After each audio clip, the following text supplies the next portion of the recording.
नमस्कार, स्वागत है आपका अपना प्रदेश उत्तर प्रदेश में। मैं हूं आपके साथ सचिन चौहान। बात होगी तमाम खबरों की, लेकिन बुलेटिन की शुरुआत बड़ी खबर से कर लेते हैं और यह बड़ी अपडेट सामने आ रही है। मेरठ से आईएसआई एजेंट को गिरफ्तार किया गया है। आईएसआई एजेंट सत्येंद्र सिबाल, जिसकी गिरफ्तारी की गई है, यूपी एटीएस ने यह गिरफ्तार किया है और आरोप बहुत संगीन है। आईएसआई को गोपनीय सूचना देने के ये आरोप लगे हैं कि आईएसआई से कनेक्शन था और जो जानकारियां थी वो लीक ये करता था। आईबीएसए के पद पर तैनात है और फिलहाल इसको गिरफ्तार कर लिया गया है। पूछताछ इससे की जा रही है। मेरठ से आईएसआई एजेंट की यह गिरफ्तारी हुई है। सत्येंद्र सिबाल आईबीएसए के पद पर तैनात है। फिलहाल इसको गिरफ्तार कर लिया गया है। पूछताछ इससे की जा रही है। आरोप लगे हैं कि यह जानकारियां लीक करता था, आईएसआई के ये कनेक्शन में था और अपडेट इसमें फिलहाल यही सामने आ रही है कि इसको गिरफ्तार कर लिया गया है। पूछताछ इससे की जा रही है। बड़ी सफलता है, यह बड़ी सफलता है और फिलहाल कस्टडी में है। पूछताछ इससे की जा रही है कि अब तक कितने लोगों के साथ ये जुड़ चुका है, आगे क्या कुछ इसकी प्लानिंग थी, कितनी इंफॉर्मेशन अब तक ये लीक कर चुका है।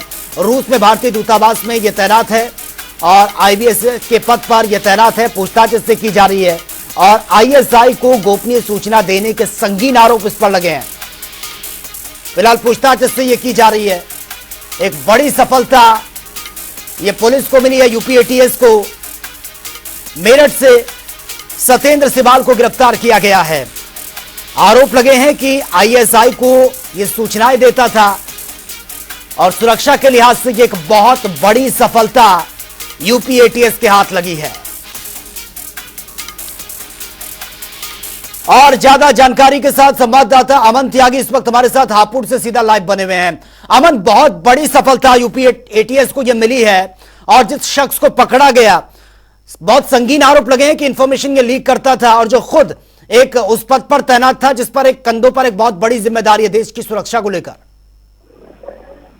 बिल्कुल सचिन, देखिए बता दूं कि ये यूपी एटीएस को बड़ी जिम्मेदारी और जो इसको काम मिला था वो उसने बखूबी निभाया। हापुड़ से जबकि देखिए ये सत्येंद्र जो सिबाल था, इसको मेरठ बुलाया गया पूछताछ के लिए। जो इनके नियमानुसार जो जानकारी थी वो हासिल की गई। जब संतोषजनक के बाद जवाब नहीं दे पाया तो इसको यूपी एटीएस ने अपने कब्जे में गिरफ्तार कर लिया और इससे जो है जो आगे की जो सवाल है वो भी पूछे जा रहे हैं। हालांकि देखिए ये पाकिस्तान आईएसआई को भी अपनी जो है यहाँ से जो यूपी से जो भारत से जो जानकारी देता था तो उसकी पूछताछ अभी लगातार चल रही है। देखिए लगातार जो जहाँ से ये जो निवासी है शाहबुद्दीनपुर जो कहा जाता है उस क्षेत्र का ये रहने वाला है। हापुड़ देहात क्षेत्र में ये इसका जो निवास स्थान है। इसको कल बुलाया गया था मेरठ में। जब संतोषजनक ये बात नहीं कर पाया, ये सवाल के जवाब नहीं दे पाया तो इसको यूपी एसआईटी ने जो है गिरफ्तार कर लिया। जी सचिन। बिल्कुल अमन, लेकिन एक तरफ देश में आतंकियों के खिलाफ जबरदस्त ऑपरेशन चल रहा है, दूसरी तरफ इस तरह की जो ये घटना सामने आ रही अपने आप में बहुत शर्मनाक है, लेकिन पूछताछ में अब तक कुछ चीजें क्लियर हो पाई हैं। कितने लोगों से इसके नेटवर्क थे, कितनी इंफॉर्मेशन अब तक ये लीक कर चुका है, कैसे ये उनके जाल में फंसा, कैसे ये उनके कॉन्टैक्ट में आया, कुछ चीजें क्लियर हो पाई हैं पूछताछ में। देखिए तमाम तरह की चर्चा है कि जो गरीबी से होकर के गुजरा है पूरा परिवार, तो कहीं ना कहीं पैसे की कमी भी इसमें देखी तो कहीं ना कहीं ये पाकिस्तान आईएसआई के हाथ में लगा और जैसे ही इसको यहाँ पर एजेंट बनाया तो ये अभी तमाम तरह की चर्चाएं चल रही हैं पर लगातार अभी जो है अधिकारी कोई पुष्टि नहीं हो पाई है। पूछताछ जारी है। ये सचिन। बिल्कुल अमन, लेकिन जिस तरह से इस घटना को अंजाम दिया, कब से ये इंफॉर्मेशन लीक कर रहा था, देश की सुरक्षा के लिहाज से बहुत ज्यादा जरूरी हो जाता है क्योंकि ये सिर्फ एक पहला शख्स नहीं है। इससे पहले भी कई ऐसे लोग हिरासत में आ चुके हैं जो इस तरीके की घटना को अंजाम देते थे। यानी कि देश में रहकर देश के विरोधी जो देश है उनका समर्थन करना, उनको सहयोग करना, देश के खिलाफ ये सारी साजिश रची जा रही थी। आगे किस तरीके का एक्शन इसमें लिया जा रहा है? सचिन देखिए, इसमें मैं आपको बता दूं कि इसमें अधिकारी अपने तरीके से जो है जांच करने की बात कर रहे हैं। अभी जो है मीडिया पे इसके सवाल का कोई जवाब नहीं दे पा रहे हैं क्योंकि कहीं ना कहीं लगता है कि काफी लंबे समय से ये जो है उनके जो उनको सूचनाएं दे रहा था और इसका जो है अभी अधिकारी कोई पुष्टि नहीं हुई। वैसे जल्द अधिकारी बात कर रहे हैं कि इसका जल्द जो है बड़ा खुलासा किया जाएगा। बिल्कुल अमन, लेकिन जब इस तरीके के मामले सामने आते हैं तो पहली चीजें उसमें यही देखने को मिलती है कि सोशल मीडिया एक ऐसा माध्यम है जिसके जरिए बहुत इजीली तरीके से ऐसे लोगों से कनेक्ट हो जाते हैं। जो हम पाकिस्तान का जिक्र कर रहे हैं, आतंकियों का जिक्र कर रहे हैं, आईएसआई एजेंट का हम जो जिक्र कर रहे हैं, क्या एक सोशल मीडिया प्रथम दृष्टया ऐसा माना जा रहा है कि एक ही जरिया है जिससे ये इनके संपर्क में आया, उसके बाद बातें आगे बढ़ी? क्योंकि ये रूस के मॉस्को में भारतीय दूतावास में ये एक अपने पद पर ये तैनात है, वहां से इसके कॉन्टैक्ट बढ़े। बिल्कुल सचिन, देखिए मैं आपको बता दूं कि ये यहाँ पर जो है जो IPS जो पद पर कार्यरत था, यहाँ पर जो है ये कार्यरत होने के बाद और फिर भी पाकिस्तान के SISI को जो है एजेंट को जो है अपनी जो भारत दूतावास की जो यहाँ पर जो इन्फॉर्मेशन था वो देता था। तो कहीं ना कहीं देखिए लगातार अंदाजा यही लगाया जा रहा है कि काफी समय से ये जो है ये इन्फॉर्मेशन दे रहा था। और जो कल मेरठ ने ये अपने कार्यालय को बुलाकर जो इससे पूछताछ की गई तो उसको जो है संतोषजनक ये जब बात नहीं कर पाया या सवालों के जवाब नहीं दे पाया तो उनको कहीं ना कहीं ये शक हुआ और उसको जो है गिरफ्तार कर दिया गया है। जी बिल्कुल अमन, मेरठ से ये गिरफ्तारी हुई है, लेकिन क्या घर वालों से पूछताछ में कुछ चीजें क्लियर हो पाई हैं कि कुछ इसके पास से कोई लैपटॉप हो, हार्ड डिस्क हो, मोबाइल फोन हो, ताकि और चीजें बहुत इजीली तरीके से पता लगाया जा सके?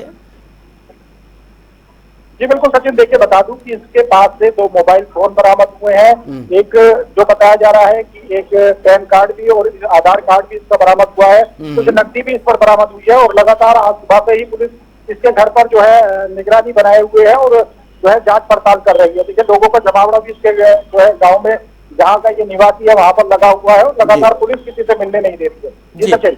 अमन, एक और चीज मैं जानना चाहूंगा, जो इसके साथ लोग काम करते होंगे, क्योंकि ये रूस के मॉस्को में भारतीय दूतावास में IBS के पद पर यह तैनात था, आज जो उसके साथ काम करते थे, क्या उनको पहले से इस पर कोई डाउट था या ये सस्पेक्टेड इसकी गतिविधियां नजर आती थी कि इसकी शिकायत की गई हो, उसके बाद ये जांच पड़ताल की गई इस पूरे मामले को लेकर? नहीं सचिन, देखिए आपको बता दूं कि UP SIT से जो यहाँ पर लगाई गई थी इससे क्योंकि कहीं ना कहीं कुछ ना कुछ महसूस हुआ और यहाँ पर जो है लोगों को ये भी बताया जा रहा है कि लोगों द्वारा जो है कुछ सूचना दी गई कि जिस तरह से इसकी जो है मौज मस्ती करता था ये, तो इस एक छोटे से पद पर रहने के बाद जो है ये इतनी बड़ी अय्यासी जो मतलब यहाँ पे करता था, तो उसका कहीं ना कहीं कुछ ना कुछ सूचना उसको दी गई थी, तो तभी जाकर ये इतना बड़ा एक्शन हुआ है। लेकिन अभी अधिकारी पुष्टि होने से पहले कुछ नहीं कहा जा सकता। जी सचिन। ठीक है अमन, लेकिन जहां का ये रहने वाला था, टीम वहां पर भी पहुंची है, उसके घर को भी खंगाल रही है, घर वालों से भी पूछताछ कर रही है। आसपास के लोगों की तरफ से क्या कुछ प्रतिक्रियाएं सामने आ रही हैं? घर वालों की तरफ से क्या कुछ ऐसा कोई स्टेटमेंट सामने आया ताकि पुलिस के हाथ बहुत इजीली तरीके से कुछ और क्लू हाथ लग सके इस पूरे मामले को खंगालने में? लेकिन देखिए हम इनके घर भी जाने की कोशिश की, लेकिन अभी जो है वहाँ पे पुलिस फोर्स तैनात है और किसी भी परिवार वालों से किसी को मिलने नहीं दिया जा रहा है। तो ऐसे में कुछ कहना अभी संभव नहीं है। देखिए जब तक अधिकारी को पुष्टि नहीं हो जाती तब तक कुछ अपने पास से नहीं कहा जा सकता।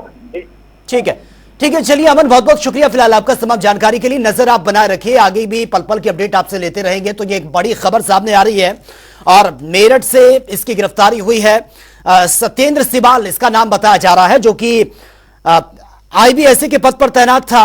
और आरोप जो लगे हैं, बहुत संगीन आरोप लगे हैं कि ये हमारा जो पड़ोसी मुल्क है पाकिस्तान, उसकी जो एक एजेंसी है ISI, उसके एजेंट के तौर पर यह काम करता था। पाकिस्तानी एजेंसी के ISI के एजेंट के रूप में काम करता था, यानी कि जो देश के अंदर गतिविधियां चल रही हैं उसकी पूरी जानकारी ये पड़ोसी मुल्क पाकिस्तान को देता था, आतंकवादियों की मदद करता था।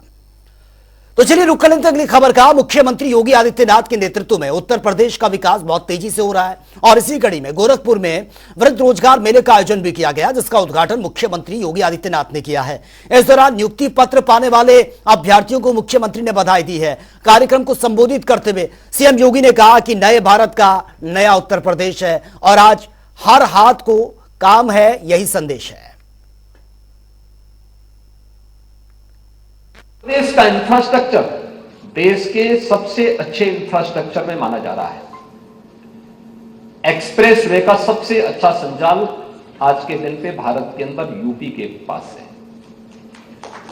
एयर कनेक्टिविटी देश का सबसे अच्छा आज के दिन पे यूपी में है। हम 4 इंटरनेशनल एयरपोर्ट के साथ वर्तमान में 9 एयरपोर्ट संचालित कर रहे हैं। 2 से 9 तक हम पहुंच गए हैं और अभी कुछ ही महीनों में हम 10 नए एयरपोर्ट और चालू करने वाले हैं। एशिया का सबसे बड़ा एयरपोर्ट भी हम लोग बनाने जा रहे हैं और मुझे लगता है कि ट्रायल रन हम फरवरी में इसी महीने लेने जा रहे हैं। वहां पे अयोध्या में इंटरनेशनल एयरपोर्ट, कुशीनगर में इंटरनेशनल एयरपोर्ट, वाराणसी में इंटरनेशनल एयरपोर्ट, और लखनऊ में इंटरनेशनल एयरपोर्ट पहले से हमारे पास चालू हो चुके हैं और जेवर में ट्रायल रन इसी महीने हम लोग करेंगे।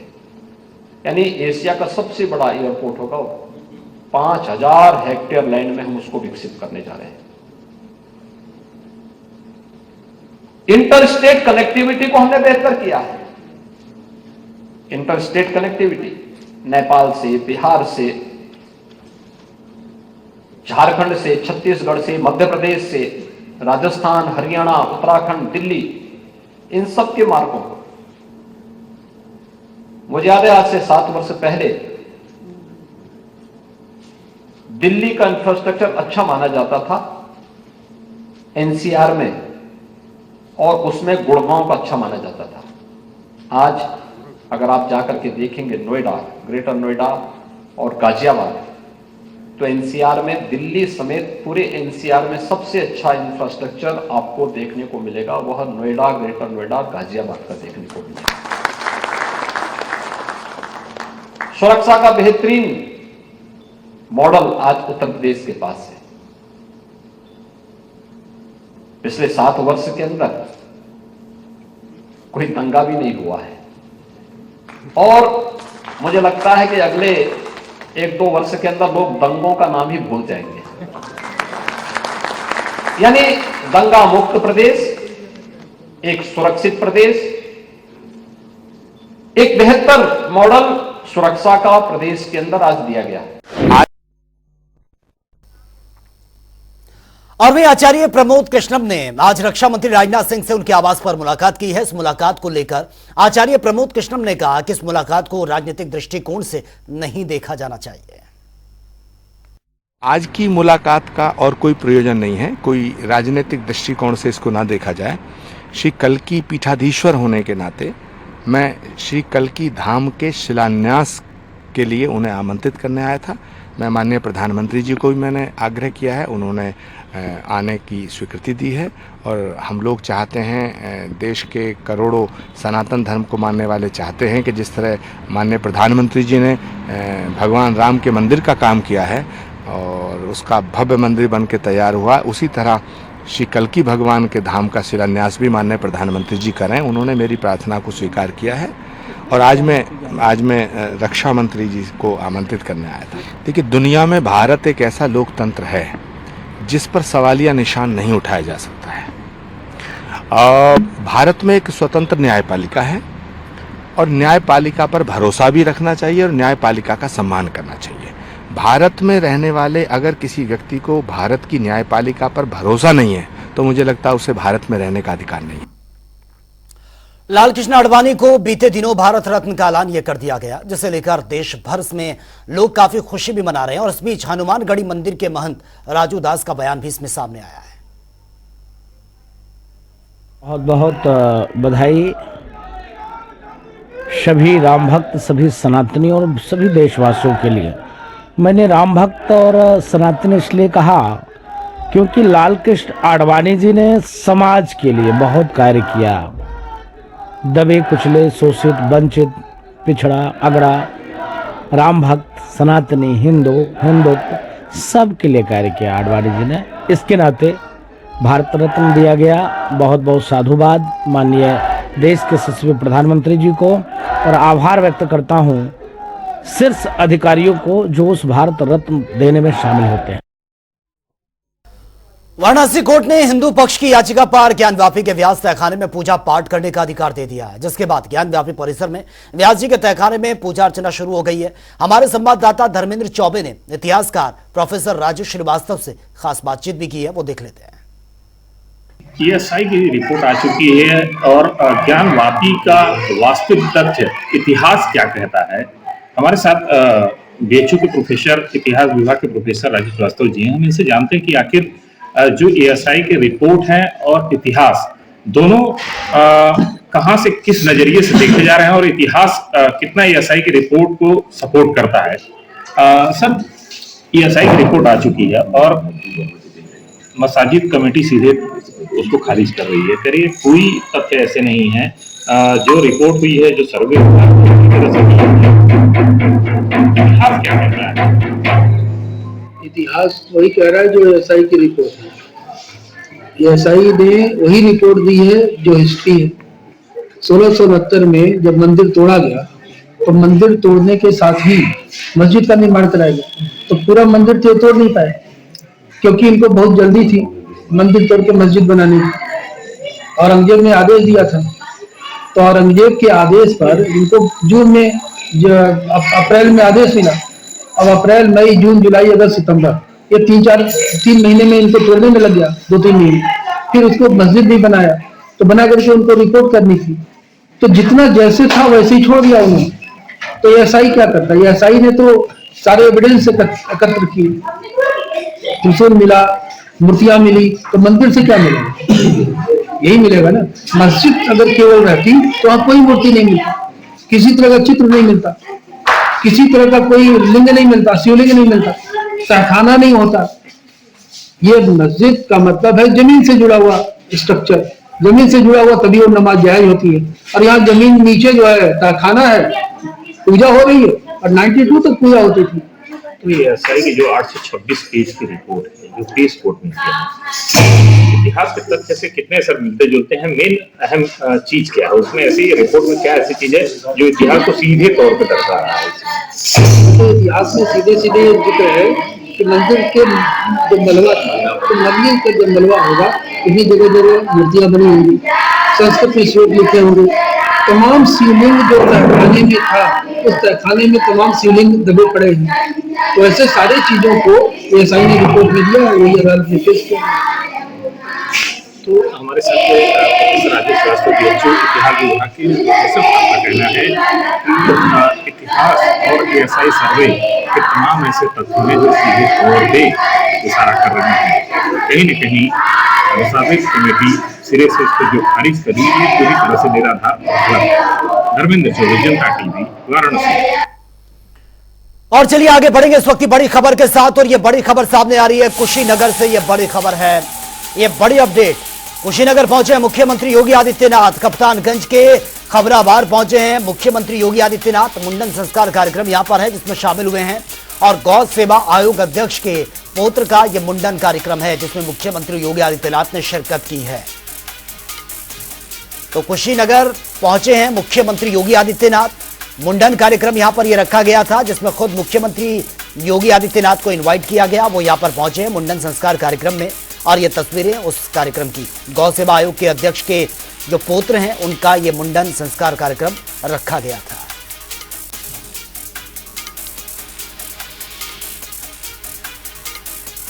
तो ये तस्वीरें हम आपको दिखा रहे हैं, कार्यक्रम की ये तस्वीरें जहां पर मुख्यमंत्री योगी आदित्यनाथ आपको नजर आ रहे हैं। तमाम गणमान्य लोग उनके साथ मौजूद हैं, और कुशीनगर की तस्वीर है। सुरक्षा के भी पुख्ता इंतजाम है। कप्तानगंज के खबराबार मुख्यमंत्री योगी आदित्यनाथ पहुंचे हैं। मुंडन संस्कार कार्यक्रम यहां पर रखा गया था जिसमें मुख्यमंत्री को भी बुलाया गया है। गौ सेवा आयोग अध्यक्ष के पौत्र का यह मुंडन कार्यक्रम है। और आगे बढ़ेंगे इस वक्त की एक और बड़ी खबर के साथ। अलीगढ़ से इस वक्त की यह बड़ी खबर सामने आ रही है। रूबी खान को फिर से मिली है धमकी। ज्ञानवापी पर दिए बयान के बाद उनको और उनके परिवार को जान से मारने की धमकी ये मिल रही है। सीएम योगी को भी यह धमकी दी जा रही है। पत्र फेंकते हुए सीसीटीवी कैमरे में कैद हुई है महिला, चौथी बार मिली है जान से मारने की धमकी। बीजेपी में मंडल महिला मोर्चा की अध्यक्ष है रूबी। मामले की जांच पड़ताल में जुटी है पुलिस, और इस पूरे मामले की जांच पड़ताल ये की जा रही है। तो चौथी बार इस तरीके की धमकी भरा पत्र ये मिला है, और कैमरे में भी कैद हो चुके हैं वो लोग जिन्होंने ये धमकी भरा पत्र फेंका है। फिलहाल पुलिस मामले की जांच पड़ताल में जुट चुकी है। दरअसल अलीगढ़ से जो ये बड़ी खबर सामने आ रही है, इस पत्र में जान से मारने की धमकी दी गई है रूबी खान को, क्योंकि उन्होंने जो बयान दिया था उसके बाद से लगातार उनकी मुश्किलें बढ़ती जा रही हैं। ज्ञानवापी पर उन्होंने ये बयान दिया था, उसके बाद जो लोग हैं अराजक तत्व जिस तरीके से माहौल खराब करने की कोशिश कर रहे हैं, वो लगातार उनको धमकाने डराने की कोशिश कर रहे हैं, और अब चौथी बार इस तरह की ये धमकी भरा पत्र उनको ये दिया गया है। और बीजेपी में मंडल महिला के उपाध्यक्ष हैं रूबी खान।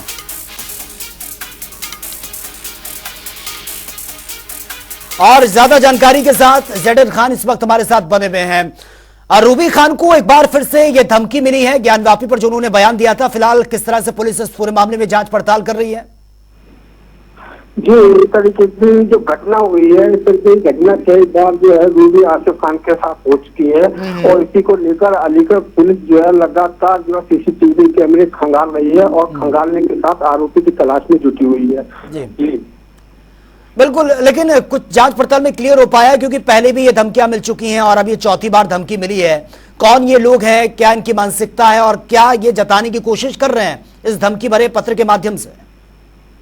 अभी रूबी आसिफ खान के साथ पूर्व में जो है लगातार 2 बार हमले हो चुके हैं, जिसमें फायरिंगबाजी हुई थी, जानलेवा हमला हुए थे, जिसमें इसकी बेटी को भी गोली लगी थी और वहीं रूबी आसिफ खान जो है गोली से बार बच गई थी। इसी को लेकर उसके बाद तत्काल जो है कुछ दिनों के बाद से उनके घर पर धमकी भरे पत्र जो है फेंकना शुरू हो गए और इसी को लेकर अब इस बार चौथी बार जो बताया जाता है कि धमकी भरा पत्र जो है फोन से लिखा हुआ है, जिसमें रूबी आसिफ खान के साथ साथ आज योगी आदित्यनाथ को भी धमकी दी गई है जान से मारने की। ठीक है, लेकिन ज़ैड खान, अब ये पूरी घटना वहां लगे सीसीटीवी कैमरे में कैद हो चुकी है। लगातार धमकियां मिलने के बाद उनकी सुरक्षा बढ़ा दी गई थी। अब क्या इन सीसीटीवी फुटेज के आधार पर पुलिस किस तरह से आगे इसमें इंक्वायरी कर रही है, जांच पड़ताल कर रही है, ताकि जो आरोपी हैं उनको जल्द से जल्द पकड़ा जा सके? इस संबंध में क्षेत्राधिकारी प्रथम अभय कुमार पांडे जी से जब बात की गई है तो उन्होंने बताया कि लगातार जो है सीसीटीवी कैमरे एवं सर्विलांस की मदद से जो है वो सीसीटीवी के अपराधियों को अंकुश पकड़ने के लिए टीम गठित की गई है और पुलिस जो है लगातार जो है काम कर रही है और बताया जाता है कि अभी फिलहाल सुरक्षा के लिए 2 पुलिसकर्मी जो है रूबी आसिफ खान के घर पर तैनात कर दिए गए हैं। ठीक है, चलिए, बहुत बहुत शुक्रिया फिलहाल आपका इस तमाम जानकारी के लिए। तो फिलहाल सुरक्षा वहां पर बढ़ा दी गई है और सीसीटीवी फुटेज जो है उसी के आधार पर पुलिस अब पूरे मामले की जांच पड़ताल में जुटी हुई है। और चलिए आगे बढ़ेंगे इस वक्त एक और बड़ी खबर के साथ, और फतेहपुर से यह बड़ी खबर है। केंद्रीय मंत्री अनुप्रिया पटेल का बड़ा बयान सामने आया है। फतेहपुर में कार्यक्रम के दौरान यह बयान उन्होंने दिया। यूपी की तीसरी बड़ी पार्टी बनी है अपना दल एस, ये उन्होंने कहा है। और अब सभी सीट बंटवारे को लेकर फिलहाल कोई बातचीत नहीं हुई है, सीट शेयरिंग को लेकर, सीट बंटवारे को लेकर, और सभी कार्यकर्ता दिल से एनडीए के साथ हैं, ये भी उन्होंने अपना बयान दिया है। उन्होंने ये भी कहा अपनी पार्टी को लेकर कि एक बड़ी पार्टी के रूप में उभरी है हमारी पार्टी, और सीट शेयरिंग को लेकर फिलहाल कोई बातचीत अब तक नहीं हुई है, लेकिन सभी कार्यकर्ता एनडीए के साथ हैं। सपोर्ट करें और जो भी प्रत्याशी हो जीतकर। 80 सीटों में कितनी सीटें आप मांग रही हैं? देखिए, फिलहाल हमारी सीटों के बंटवारे को लेकर कोई चर्चा नहीं हुई है। हम हर सीट पर मजबूती से संगठन को तैयार कर रहे हैं, क्योंकि मैंने पहले भी आपसे कहा हमारा लक्ष्य बड़ा है कि एनडीए का गठबंधन उत्तर प्रदेश के अंदर सारी सीटों पर अपनी जीत दर्ज करे, और इसलिए प्रत्याशी चाहे भाजपा का हो, चाहे अपना दल का हो, चाहे निषाद पार्टी का हो या राजभर जी की पार्टी का हो, हमारे एनडीए के किसी भी सहयोगी दल का साथी जिस सीट पर जो मजबूत है वो उस सीट पर लड़ेगा, लेकिन सबकी सामूहिक ताकत लगे, इसके लिए जरूरी है कि हम अपनी ताकत को भी बढ़ाएं। तो फिलहाल इस बुलेटिन में मेरे साथ इतना ही, लेकिन तमाम खबरों के लिए आप बने रहिए जनता टीवी के साथ। नमस्कार।